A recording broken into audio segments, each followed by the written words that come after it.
Okay, welcome. It's so good to see you. And in the audience, welcome very, very much to Conversations.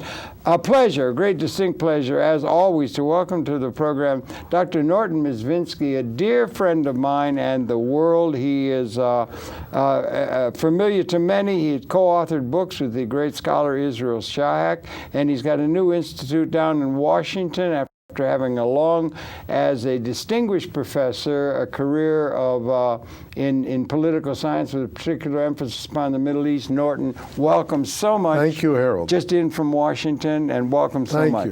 Thank you. It's Share nice with me the new institute that you've got there now. It's called the International Council for Middle East Studies. We're between 2 and 3 years old.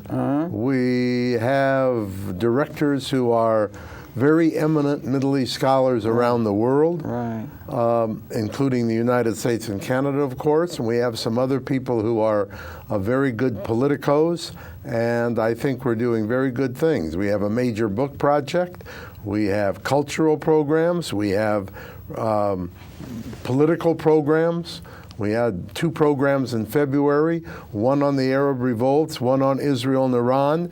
We get the most distinguished people you can get for our programs, and they're very well received. You've had a long career as a professor. You were a distinguished professor In Connecticut. and you're now stationed in Washington. That's where our with think the tank whole is. the whole world is concentrated, the diplomatic world, and so much of the scholarly world is concentrated there.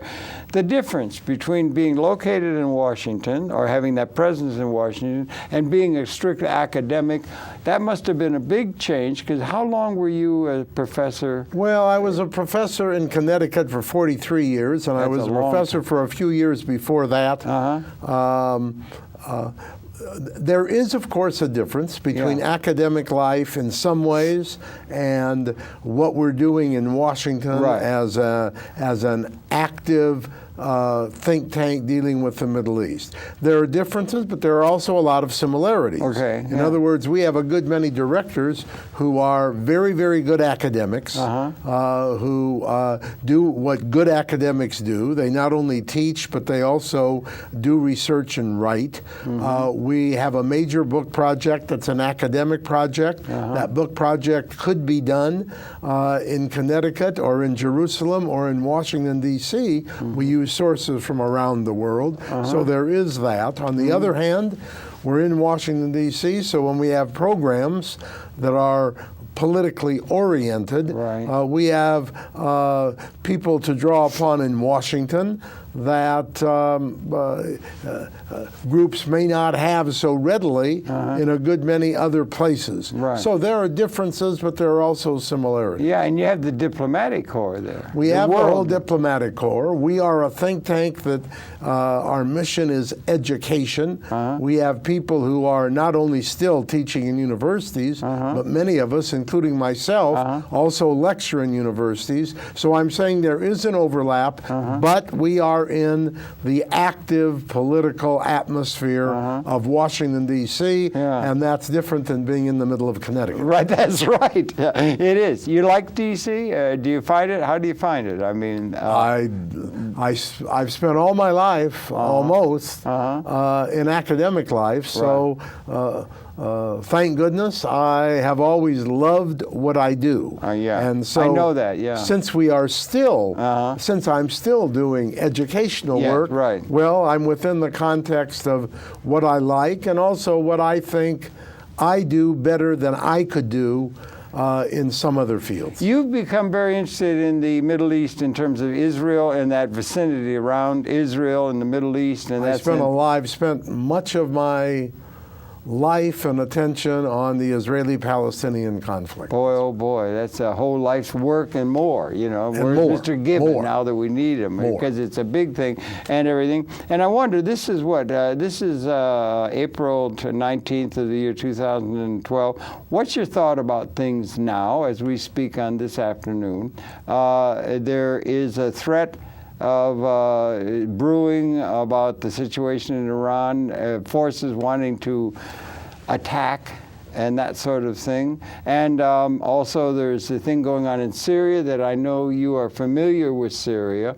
So I wonder maybe you could fill us in on your understanding or your sensing of what's going on. And then we want to catch up with the writing and that sort of thing. But well, let's start with Let's start with Israel, Palestine, and then maybe we'll go to Syria. Let's do that, because Syria is very much in the news, as you know. All right. Yeah. The Israeli-Palestinian conflict, as it's called, is not good, it's bad, and it's at a standstill. In other words, as of now, there is not even talk.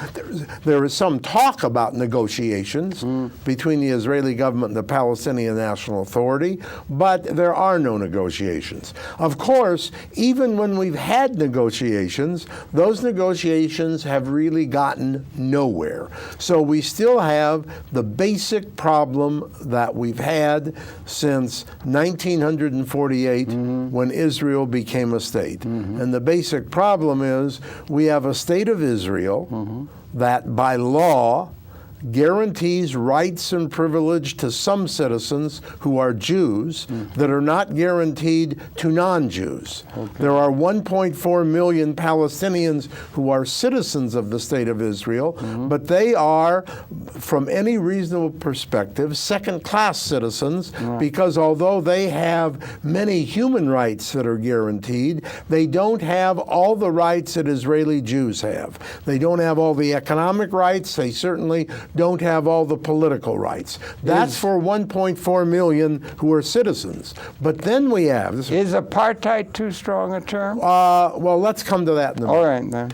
Then we have about 4 million Palestinians who have lived in what is the State of Israel since 1967, since the 67 war. There are 2 to 2.5 million, about 2.5 million Palestinians now in what's called the West Bank, and there are over 1.5 million Palestinians in the area of Gaza, the Gaza Strip. They have been under Israeli rule since 1967. So there's 4 million Palestinians. Those 4 million don't have near the rights of the 1.4 million Palestinians who are citizens of Israel in the territory there before the 67 war. They aren't citizens. They don't have the right to vote. So from any reasonable perspective, again, they are also the oppressed. Now, when you have a situation whereby you have about as many Palestinians in the whole area that is now Israel and has been Israel since 67, as you have Israeli Jews, and the state is run and controlled by the one group, the Israeli Jews, and the others are oppressed in a good many ways, then you have a conflict, and the essence of that conflict has not changed. First since 48, but then increasingly it got worse in many ways after 67. That is the heart of the conflict. It's a conflict in terms of power relationships. Has the one group been conquered by the other? As the Indian nations of the Americas were conquered? Well, or what analogies can we draw? No, in a sense it's different than the Indians in the United States, because as bad as the situation may be still, as it is, and has been, we didn't have near genocide has not been committed. In other words, the great majority of those people who were Indians, they were killed. Now that hasn't happened here. We've had far too much loss of life. We've had a lot of loss of life. We've had people who are oppressed in other ways. But it's not as that situation. It's not as bad as that. And furthermore, although one can draw analogies in some ways, or one can strike similarities with other parts of the world, still there are great dissimilarities. Here, this is a situation that exists primarily, not totally, but primarily because of the Zionist character of the State of Israel. That's unique to this area, that Zionism as a philosophy of Jewish nationalism, one philosophy, is unique to Jews, and I won't say to all Jews either, but to some Jews. So I'm saying that's unique. This is a Zionist character, that makes it unique. There are many people, there are a number of people who are concerned with this problem, and they will say, no, this is a colonial settler society in Israel, as are other colonial settler societies around the world. I think that on balance, that's not the right analysis. This is not like other colonial settler societies in many ways. It may be in some ways, but those are minimal. It's unique in that it's based upon the Zionist character, Jews saying this land belongs to these Jews who are Zionists, as opposed to those who are not Zionists, saying this land is our land, this land belongs to us, Israel needs to be a quote-unquote Jewish state. After all, the Prime Minister of Israel, Netanyahu, says that before there can even be any more serious talks, the whole Arab world, especially Palestinians, has to acknowledge that Israel is a Jewish state. If they acknowledge that, then they're acknowledging that the situation that exists, which has been oppressive for them, will continue to exist because it's a state for that group that controls the state, not for the indigenous population. The indigenous population happens to be Palestinian. Yeah, I wondered the term apartheid they had in South Africa. Too strong analogy? I would say that apartheid is partially correct. Because after all, 1.5 million Palestinians in Gaza, they're totally isolated and they're kept in Gaza. Yeah, it's like a... 2 to 2.5 million Palestinians in the West Bank, they're oppressed and they're kept in the West Bank. Now we have 1.4 million Palestinian citizens. They are within Israel behind that, we call it behind the Green Line, pre-June 1967 borders. They're separated in some ways. For example, there are certain parts of that state in which only Jews can live, but they mostly can move around and live in various other parts. So I would say that for the 1.4 million Palestinians, it's a partial but not a total apartheid system. For the 4 million Palestinians in the territories occupied since '67, it is apartheid. But what's important is then to go beneath the surface and say, well, it's apartheid. You can't say it's just apartheid and that's bad. One has to then define and analyze what apartheid means there to the individual people. And what do you think it does mean? It means that these people are in varying degrees oppressed. And I say in varying degrees, again I repeat, the 1.4 million Palestinian citizens, they're oppressed because they're only second-class citizens. For example, I'll give you a couple of examples. There are citizenship laws for Jews and citizenship laws for non-Jews. Palestinians are non-Jews. Any Jew from anywhere in the world can go to, any bona fide Jew can go to Israel, can say, I'm here, I opt to be a citizen, and in a couple months' time, that person becomes a citizen. That's not so with any of the Palestinians, even those who were displaced, 750,000 plus in 1948, and their children and their grandchildren displaced and kicked off the land, they don't have that right. That's one difference. I'll give you one. We have hundreds of differences. I'll give you an economic difference. Under Israeli law, 92.5% of all the arable farmland in the state of Israel, by law, cannot be sold, rented, or leased to non-Jews, not even to non-Jewish citizens. Does the law say that exactly? Here's what the law says.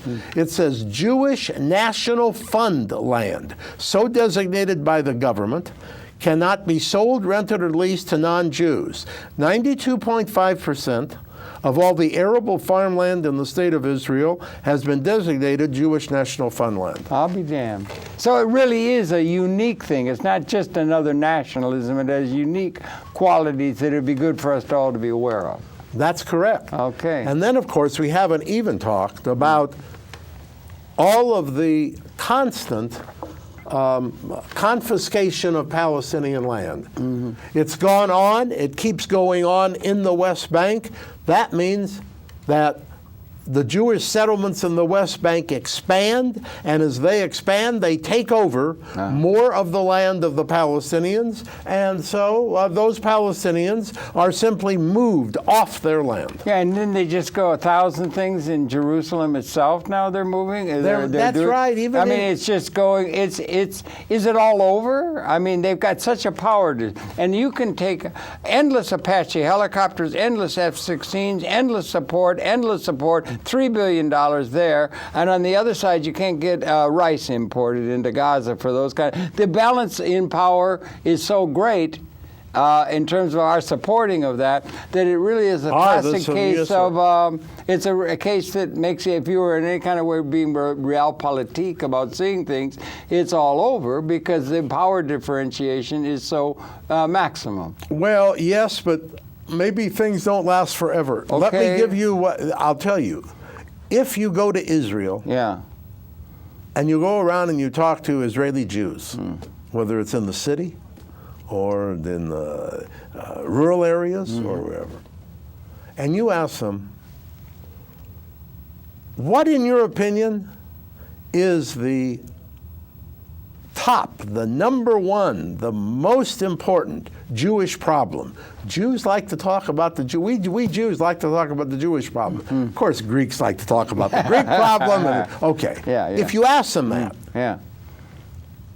the great majority are going to tell you it's the demography, it's the population. Why?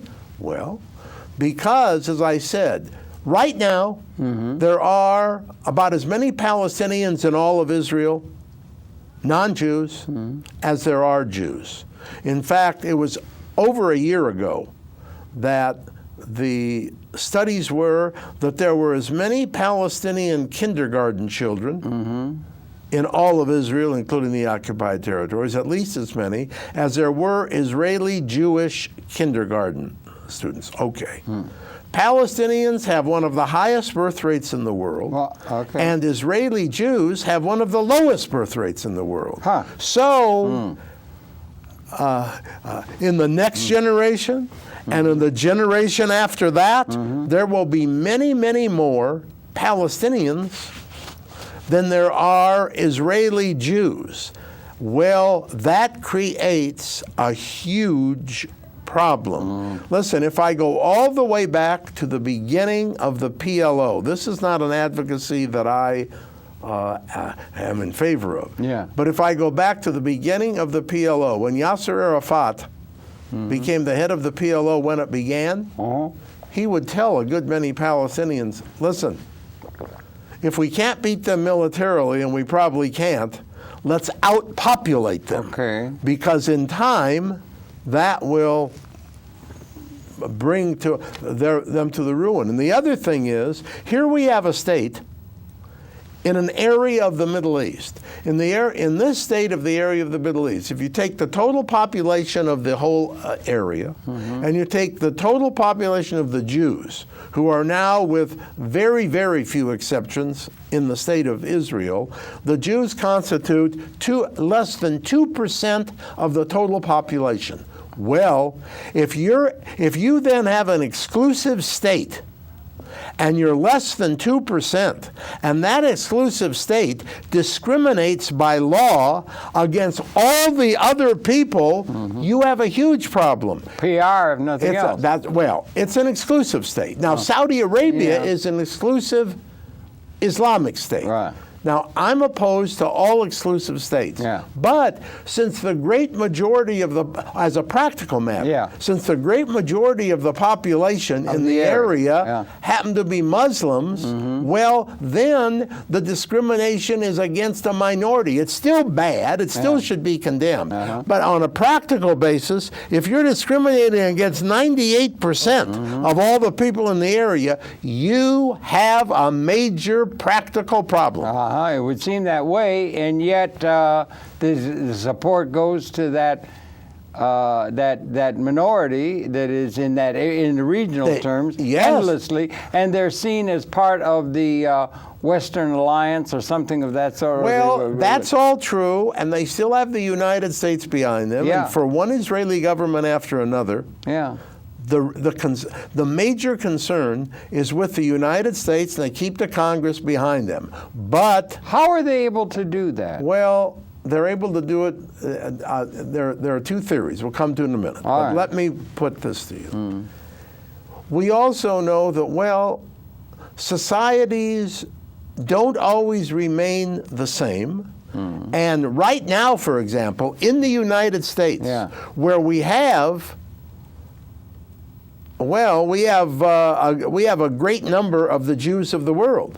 There are only about 15 million Jews in the world, if that. 5.7 million are in Israel. A lot of them Let's say about 6 million are in the States. Here, we have a big issue among Jews today, and the issue is, what about sentiments among American Jews in terms of Israel? The sentiment is still, of course, on balance, in favor of support of Israel, but there's great concern that it's wavering. It's wavering and it's changing, especially in the younger generation, because of the They're not making Aliyah. No, they never have done that. They've never done. Why have they not, if this is such a great cause? Well, I'll tell you. One of the arguments of the basic argument of Zionism is, since it's based upon an absolute theory of anti-Semitism, that in all nation states where Jews are in a minority, they either have been in the past, or are being in the present, or will be in the future, persecuted by non-Jews. So it's past, present, or future. That is historically incorrect. That is historically incorrect. It is, but that's the theory. So then the second step is,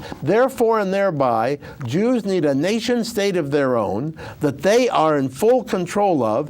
That'll be the only safe place for Jews in the world. That's Zionist theory. But on the other hand, every year in the United States, when the Zionists stage their big drives to collect more money and support for the state of Israel, their major argument is, give to the state of Israel because those Jews are living in the most unsafe place for Jews in the world. Now, rationally, it can't be the safest on the one hand and the most unsafe on the other hand. And by the way, the Zionist leaders here not only have very few American Jews, we've had some still go, trickles. And a lot are marrying out of the Jewish faith too.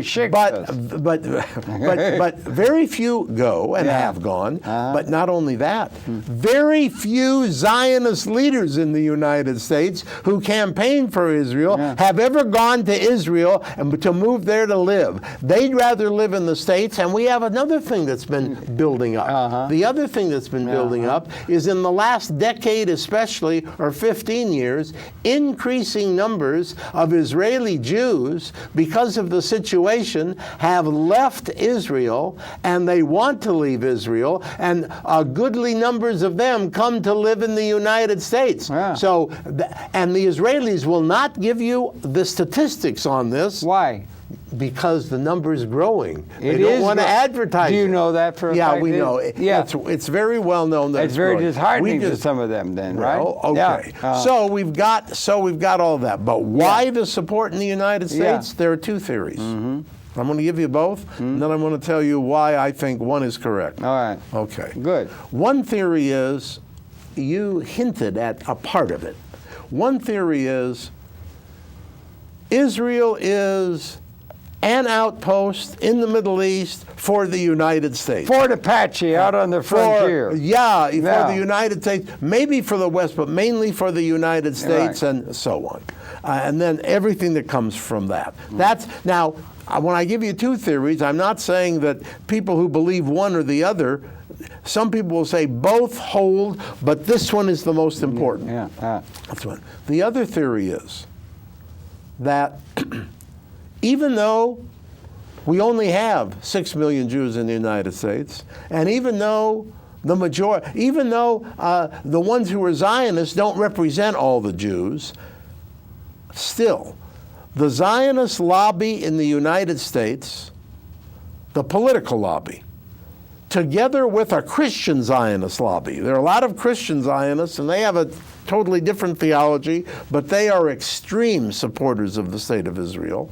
They have kept the United States government in place fully behind the State of Israel. Now, there are some very learned people in this country. There are some very learned people who say the lobbying is there, but that can't really be the case. It's the first argument. I believe that it's not the first argument, that it's the lobby. Why? Let me give you one example. During Desert Storm, when Desert Storm broke out, early 90s, the United States sent over 250,000 troops to Kuwait. That's more troops than the United States had up to that time. That's up to that time. Sent to any part of the world, an army to fight, since Vietnam. What did the United States tell the State of Israel and the government? We told them, not only don't get into it, don't even say anything. Because if you say anything, that's going to hurt us in our relationship with the Arabs who are our allies, with the Saudis and others. What kind of outpost for the United States or Fort Apache is that? You see. It doesn't really hold. It's the lobby, and there's a whole story to that. We have the evidence for that is just overwhelming, and it sounds amazing. It's as though it's the wagging tail of the dog that rules the dog. But the point is, that's it. And the United States government has been so kept in line that almost any time the Israeli government wants, they can marshal a huge majority of members of Congress to sign petitions that they put in the papers that say every point of the Israeli government should be backed. They get all this funding. The State of Israel, there's no country in the world that has gotten even near the amount of aid per year, much of which has gone to support the settlements and has gone for military supplies. No other country in the world has gotten near the support that the tiny state of Israel has gotten. And the State of Israel now, the estimate is, it's the third or fourth most powerful military nation in the world.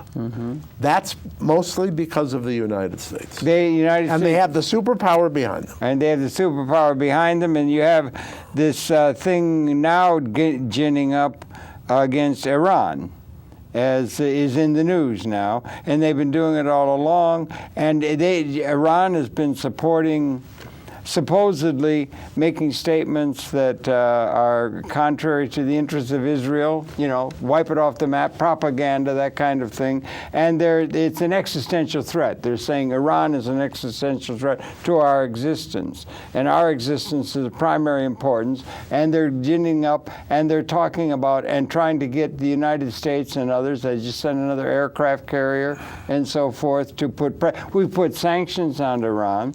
We've also had these kind of things that it pours over into the rest of the Arab world. And now, since the fall of the Soviet Union, the enemy du jour for the power class and sort of thing is Islam, it seems to be. So that's a thing that is helping to create this sort of view of the world.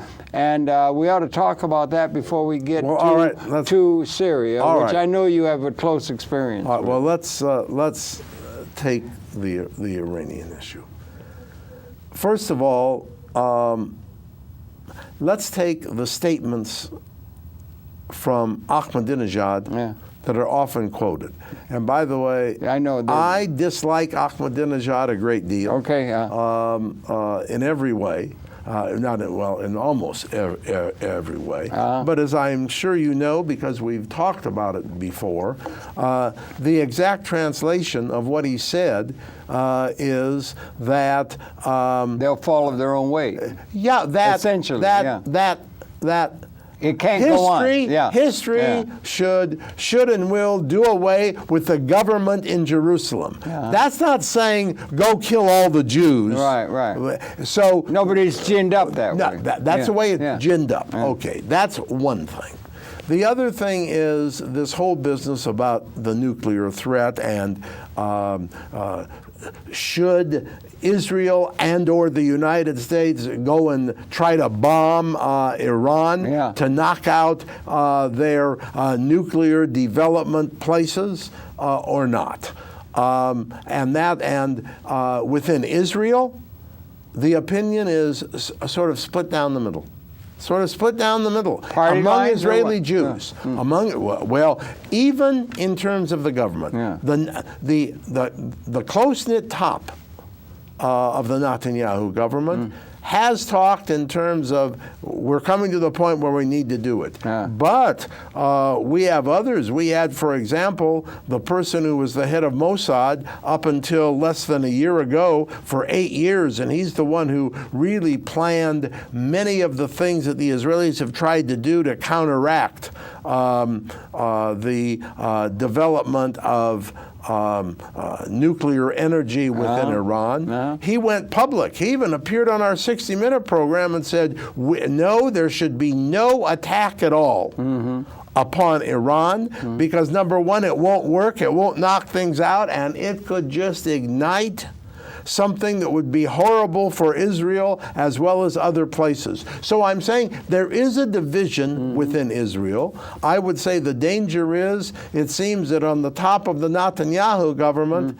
there seems to be a more favorable attitude towards this than not. In this country, well, so far the Obama administration has not come out in favor at all of doing this, although it says bombing, although it says, well, we're not we're taking no options off the table. They've put very crippling sanctions. Yes, but then we have crippling sanctions. Yes, crippling sanctions are an act of war, and we have many recent examples of where sanctions like this have not only not worked, but they've made matters far worse. Right. So that's also a very big negative. And so, of course, we have an Iranian-Israeli problem. And if there were, I would say, forbid, but if there were an attack upon Iran, that might be really catastrophic. I mean, almost, and by the way... because we would have to come in behind them. We would have to come behind, and probably... We know I'm not sure we would have to, but it's perceived that we would. We would. Their nuclear development, and much of it is embedded so far deep into a mountain or down that even our major bunker bombs won't be able to hit it. And if we hit Iran, that's not Iraq. Iran then has the capability of counterattacking, and they can counterattack in a lot of ways. They can, of course, send rockets to Israel, but they can also, it's much closer. They could, for example, send rockets and bomb the oil fields of Saudi Arabia that we rely upon, and since the Saudis are an enemy of Iran anyway, that I'm not saying they would. No. I'm saying it could happen. Could they cut off Hormuz?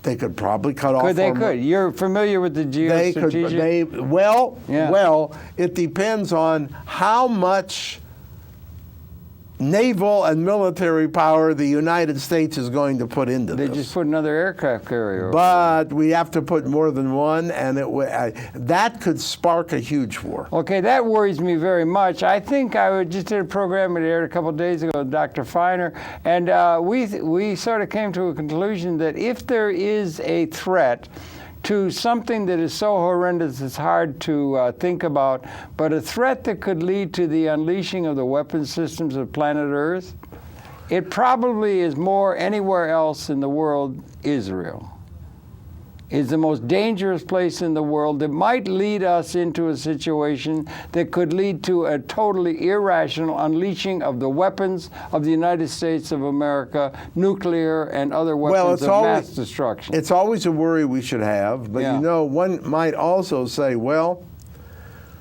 we had a Cold War that went on a long time between the United States and the then Soviet Union. That's right. And it was clear that the two major atomic, and they then became the two major nuclear powers in the world, were the United States and the Soviet Union, who kept building up their stockpile, but they didn't use them against one another. They did not. They did not do it. Now, came close in 62. Well, maybe, but the point, yes, you mean with Cuba, but they, where Kennedy drew that line. Well, but, Khrushchev, I think, is the one who may have saved us from destroying civilization.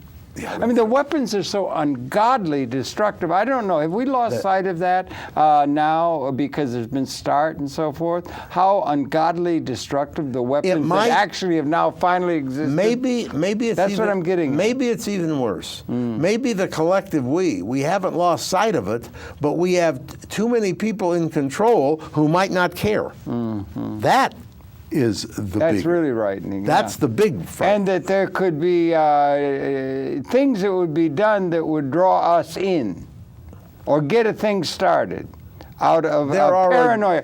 They were able to bomb Syria. We can get to Syria. We want to get to Syria anyway. I hope we can get it all in. But they bombed the reactor in Syria, did they not, with impunity? And what is to be seen about that? That these countries, particularly if you have a dual-use thing, they get developed. They might be able to do development. It's only steel or something, but tractors. But they might be able to develop a capability that could attack us, and that there's a chance that they could attack us so we can preemptively attack them, is on the part of the Israelis. It seems a deep-seated paranoia.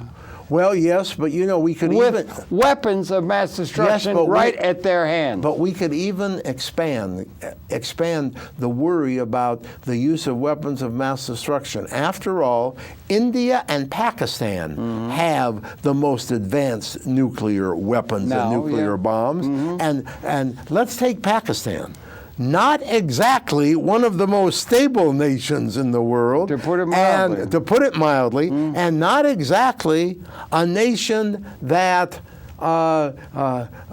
is so popular anymore within the United States, even though they have a nuclear bomb because of the United States. Right, all right. And they're also part of the Islamic Ummah. That's right. Which has now become the enemy du jour of the political class of the West after the fall of the Soviet Union, so that they are probably watching as the Israelis apartheize their country and these other Islamic peoples there. It probably doesn't serve very well. You got a trillion people of the Islamic faith that is something more than Israel. It's a danger. It's the most dangerous place in the world, in my estimation, where some people could go off the ranch, Dr. Strangelove, go off and do something out of deep paranoia. And what was the reaction to their bombing that atomic energy generating plant in Syria? Well, are you familiar with it? Yes, but let's go back to that. First of all, the Israelis said it was a beginning plant to develop nuclear energy. Yeah, that's like dual use, they can always say. Okay, but wait, that's what the Israelis said. The United States government officially didn't say anything. The Syrian government at the time, and they've never changed this, Syrian government said that's nonsense.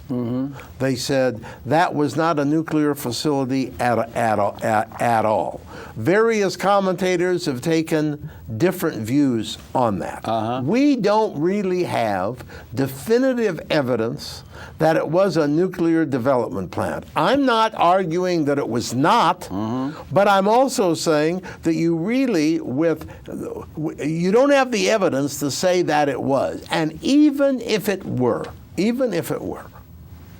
well, it was at best a very beginning thing. And the Syrians, the Israelis bombed it. The Syrians did not react, but it's understandable they didn't react because I'll tell you why. I'll tell you why. Simple. And I'll tell you, actually, Imad Mustafa, who was the Syrian ambassador to the United States then, and probably their most able ambassador, he said it. He told me, he said, listen, he said, we know that we're not even close to any kind of military match to the Israelis. So he said, we're not going to go attack Israel militarily because Israel, if it wanted, could probably wipe us out. So Israel bombed that place. Well, and that was the end of it. Well, if you bomb a place and you've got the people of that attitude on the other side, you can just bomb them right into serfdom. You could. You could bomb them. Yeah, and but now if we come back to Iran, you're above the law. You are. But if you come back to Iran, that's Syria, and that's probably correct insofar as Syria is concerned. That's not correct in terms of Iran. You attack Iran, and you're attacking a country that has plenty of capability, of smacking you back. Well, that would be something that would make it more dangerous in terms of the ultimate danger would be something that would draw the United States of America. That's right. In some totally unpredictable, nothing to do with rationality. It would be an unleashing of irrational things, and I don't know any place where it's more dangerous than Israel. Well, it's most with the nationalism, with the hatred, with the pent-up Holocaust thought, the never again idea, the implacableness of it, sticking their thumb in the eye of the Islamic world and so forth, ginning up a propaganda campaign about them as the modern thing. I think that they're very, very dangerous. And again, I come back, why in the world do we stand so foursquarely, our political class, behind that country that is so threatening of the peace of the world? All right, let's take that. We have lots of evidence for this. Okay. Here's the evidence. We know that lobbying groups are extremely important in our political system. All kinds of lobbying You're groups. right in the middle of it now, pal. Down in Washington. That's right. Crystal City. Okay. National Rifle Association. Yeah, they're all there. Now. In huge numbers now. Almost every study, serious study, based upon huge amounts of primary source material, of lobbying in the United States, almost every study, has said for decades that the Zionist lobby is the most powerful and the most influential lobby of any other in the United States. More recently, the argument has been there are two lobbies maybe that are equal of importance. NRA? No, not the NRA. The big oil lobby. Oh, yeah. The big oil lobby. In medicine, I would think somewhere. But we're saying it's a major lobby. Yeah. Now. And they have had since the end of World War II, but it's been slowly diminishing some in this regard. It's fit within the context of what I'll call a part of public opinion. After all, after the Holocaust, which, the end of World War II came right after the Holocaust. After the Holocaust, in the whole of the Western world, including the United States. Yeah, well, the Holocaust was rolled into World War II. Yes, but context. Wait a minute. There was a lot of what I call Christian guilt. Why? Yeah. Because where were 6 million Jews killed? They weren't killed by Muslims in the Middle East. That's right. They were killed in Christian Europe. That's right. And also, as a matter of fact, Christian churches in Europe did very little, if anything, about this, and there was a lot of Christian guilt. The Zionist lobby. Okay, guilt. They could play on the guilt, They played on the guilt feeling. Okay, well, that's and smart, I guess. They still play on the guilt feeling. Yeah. Now, although as you move generation by generation in time away from the 1940s and away from the time of the Holocaust, that guilt feeling almost by definition diminishes. But there's still that contextual framework. The other thing is, I want to take two lobbies here.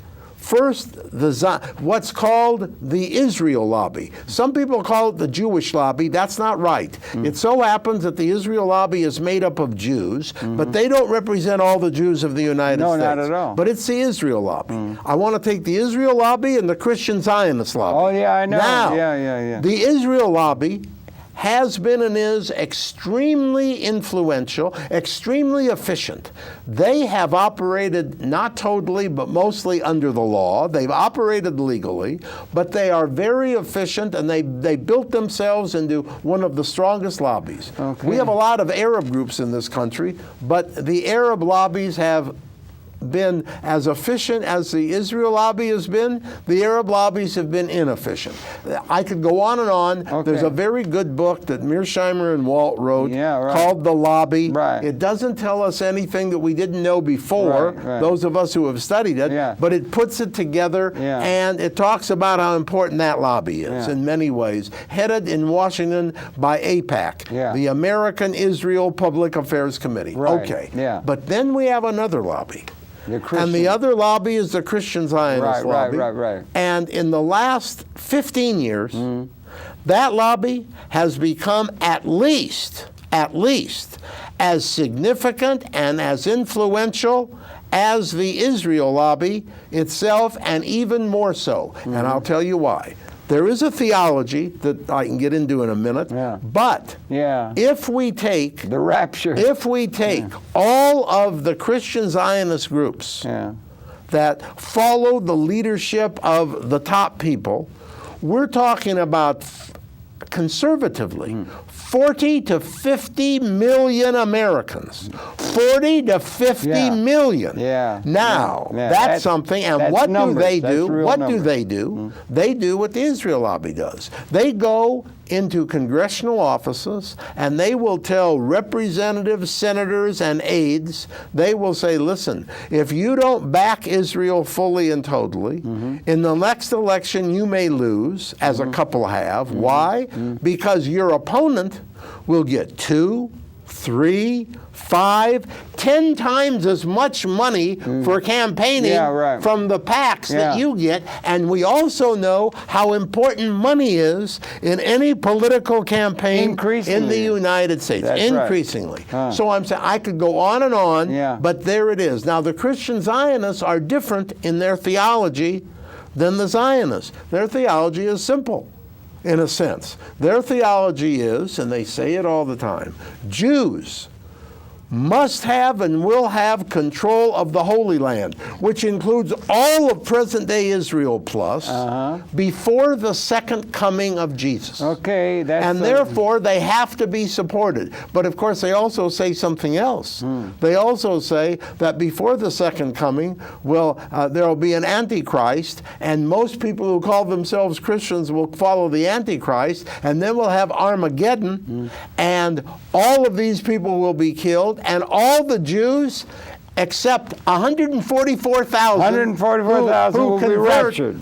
That's right. They'll be raptured up in the air. I'm doing a book on Christian Zionism, and in the book I'm going to say those people are going to have a ringside seat. They're going to have a ringside seat to Armageddon. 7 miles up in the air. It's the Armageddon I'm very worried about. Okay, well, so I'm saying because Armageddon is not a couple of armies where you get a lot of. Armageddon now. We have the ability, apparently, I would like to know if you get it from any of your sources, we've got weapons. If they were unleashed in this spasm, it could mean the end of the species. It could, of course it could. No, of course. Yeah. Give me chapter and verse on that. That's an existential new reality we've never had, where we were playing all these political games throughout all of history. Listen. It's a new ball game. It's a new ball game since about 1970. There's no question, but when I say of course, because we have not only a number of the top scientists who work on this, but we have numbers of top military people who say the same thing. Okay. And so I'm saying that, well, if we're looking at who are the people who are most authoritative in terms of making such a statement, those are the people. They're doing it, right? And General Iraq did it, and there are other people who are doing that kind of thing. But that makes it unique in terms of the 200,000-year sojourn that the Homo sapiens species has had. We got this little Occupy thing going now. Do you think there's anything to that? Is it going to grow? What, you mean the Occupy? Well, the Occupy Wall Street, Occupy World, a movement trying to get, not at one question or that, we haven't got a chance to get to Syria. It's a burning issue, and I got a few minutes left. But do you think there's something blowing in the wind or a movement that is going to question the whole structure of all of world society within a large context? Because it seems to be a lot of people are saying you can't deal with one issue.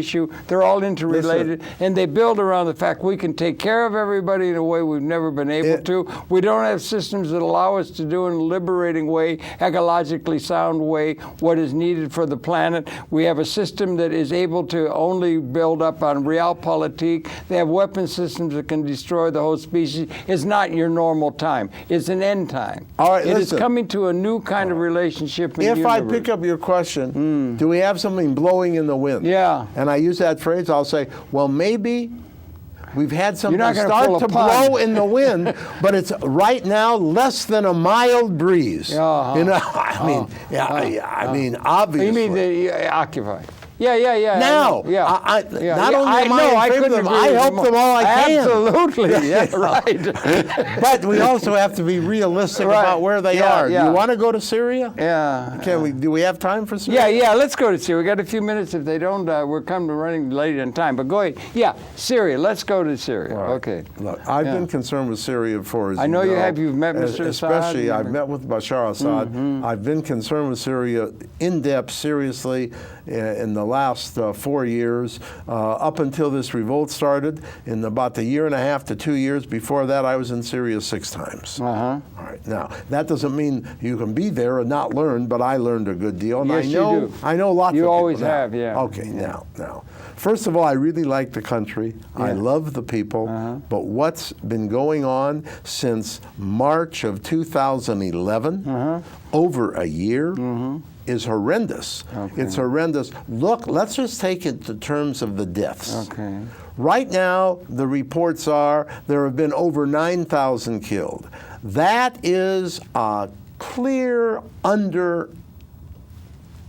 By how many numbers. times would you get? Well, I would say it could be up to double that. Wow. And let me tell you, now, do I know this? No, I don't have the evidence for it, but let me tell you this. Last July, this revolt started in March. So July of last year, a couple of my close friends in Syria who had come to the United States to visit, and they then went back, who were very knowledgeable, they told me the same thing, and I believe them. They're not the only ones. They said that's when the estimate of the deaths were, 2,000 up to 2,500. They said it's at least 7,000 or 8,000 when it was 2 or 2.5. Okay. Now, and it's gotten far worse. So I'm saying that's and besides that, there have been lots of people wounded. We've had lots of refugees. We have lots of destruction of cities and towns away from the 2 major cities, Aleppo and Damascus. We have all of Homs. Now,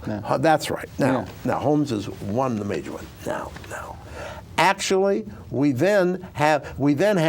there are 2 other problems that are reported upon but not reported upon very much. One is actually a reporting problem.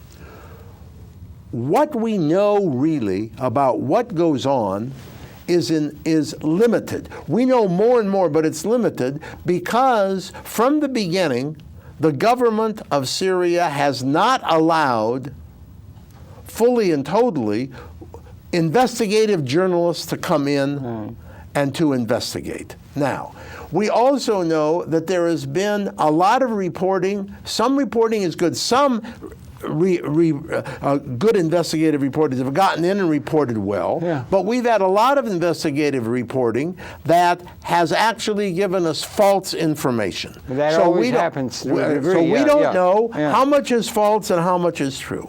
The other thing is, this is a very big problem, and it's in the last maybe 2 months that we even get snippets of this, but only snippets in our major media. If you go to the internet, you can find little more coverage, but on the side of those in opposition to the government, we certainly have legitimate peaceful demonstrators, and we also have a good many extreme Islamists who have come out of their holes, who are very vicious, who are doing the same kinds of things that government forces are alleged to be doing and have done. Killing innocent civilians. Is there support coming from Saudi Arabia or Qatar or some of the people that are aligned with the Western powers? That may well be. We also know that there are, as the Syrian government says this all the time, and maybe the Syrian government exaggerates it, but it's also been underplayed. We also know there are people who have come into Syria to fight on the side of the demonstrators who are, I'll say, most of us would say, of the worst possible type. And they also have killed and strafed and so on. Now I'm not equating that side with the government side. From what we know, the government side has been even more oppressive, and it surprises me. It surprises me from what I would have. It surprises me. But the point is, there are what I'd call, it's my judgment now, bad elements all over the place. All over the place. And so implications to Iran? Are there implications to Iran? Well, Iran supports Syria. It's understandable. But listen, Russia and China support Syria. Now that makes it, in a sense, even more dangerous if you're looking at it from the perspective of the United States. You're understanding Syria, the great numbers of people, you got things, homes, I don't know what it is, but is there a great deal of support for Assad among the people of Syria or not? That is a major question to which we have all kinds of different opinions, but from what I know, and I pay attention to this every day, and I try to look at most every source that I can get, including Syrian government sources, and I would say that, well, as a few people who really know a good deal too have said, that Assad has at least today, over 50% support from the population. Now, you then have to ask about that support. That support doesn't mean necessarily.